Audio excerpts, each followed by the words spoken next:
So we can look at the moon as a resurgence of energies, the moon being a focal point from the other orbital aspects, those other orbital aspects funneling into the moon most respectively, and the moon has its own progression of an upward and downward spiral from the new moon and the sun.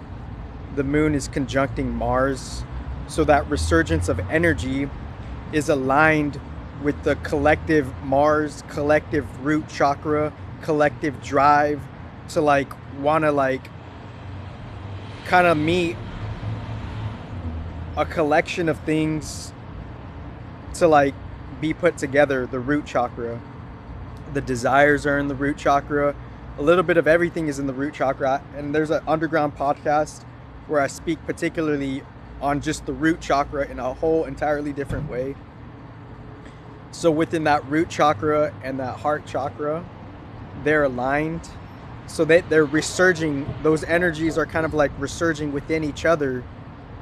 The Mars is filling the moon more so, and within all of it, it's like, this is it right here. You know, this is like the collective energies. They're their own directors of energies, and we're kind of going along for the ride. And as we're going along for the ride, we can only do what we could do with, how we got to be with what we're here. Because the moon in gate 62 in Cancer, what gate 62 in Cancer is saying is it's the energy of the gnat, GNAT, the speck of sand, the detail, the microscopic details, the gnat. Because gate 62 in Cancer, it's saying preponderance of the small. That the I Ching gate, the moon and Mars are in gate 62 of Cancer, and that I Ching gate is called preponderance of the small. So what's coming to mind casually here is the gnat. We could be casually, energetically not good, not bad. We could be weighed down by life.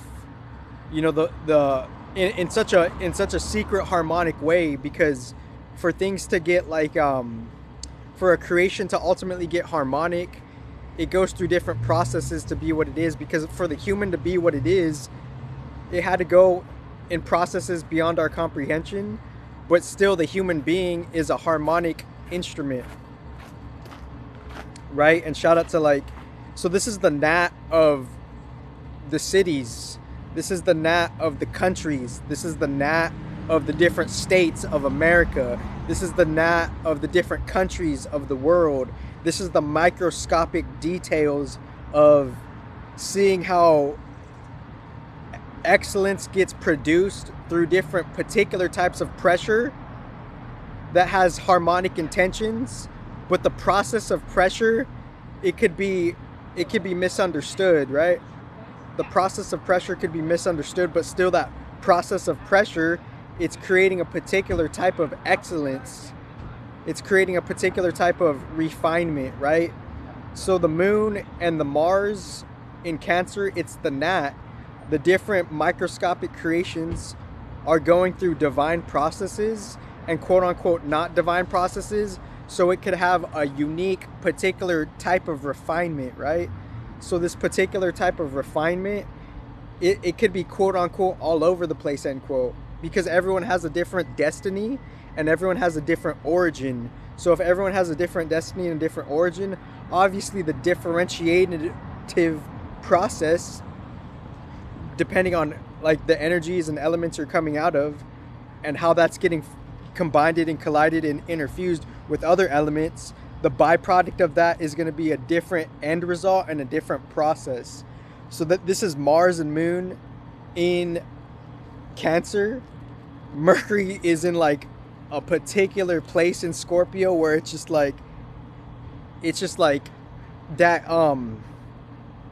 the collective communication could be the finishing process to really kind of quote unquote order and direct, end quote, where things are to go, right?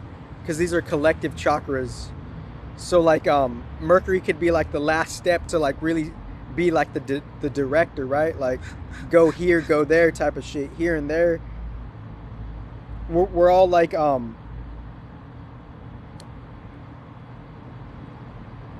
just the collective just the collective chakras are just kind of like they're kind of influencing the temperament of the day. And within that, we're drawing upon those collective chakras to kind of like get our energy feel for what it is for today, whether we know it or not, you know? Like we're getting our fill of energy from them casually, respectively. And from that, we don't necessarily know it. So that's the unconscious level. So that's the earth kind of level, you know? And things are going to be more visual. Or we're going to want to like have things more like kind of like visually sensual, earth going into Taurus. And within us wanting to have that, you know, drive, this is the vision of like the quote unquote dark predecessors, end quote, Earth and Taurus. So, and all we could really do is practice within our intuition.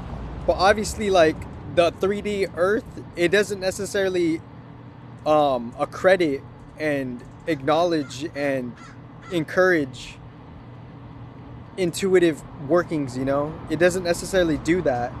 It doesn't necessarily applaud like working for your intuition because there's a collective, you know, disharmonic, most respectively.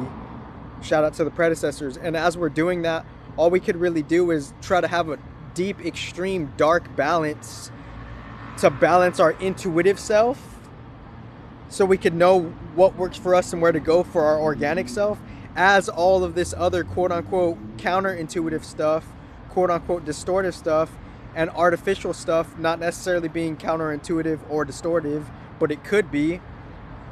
All we could do is try to attempt to have a quote-unquote dark balance with whatever the fuck is going to happen in the future, because whatever the fuck is going to happen in the future, it's a long future from here to wherever eternity is, respectively, because obviously we could all be caught up within our own moment. So it's like the moon and Mars in this gate 62, not good, not bad. We could just be weighed down by life in hopefully a harmonic way, you know, and just kind of accepting nature for what it's done to us. Because moon and Mars conjunct Cancer, gate 62, preponderance of the small.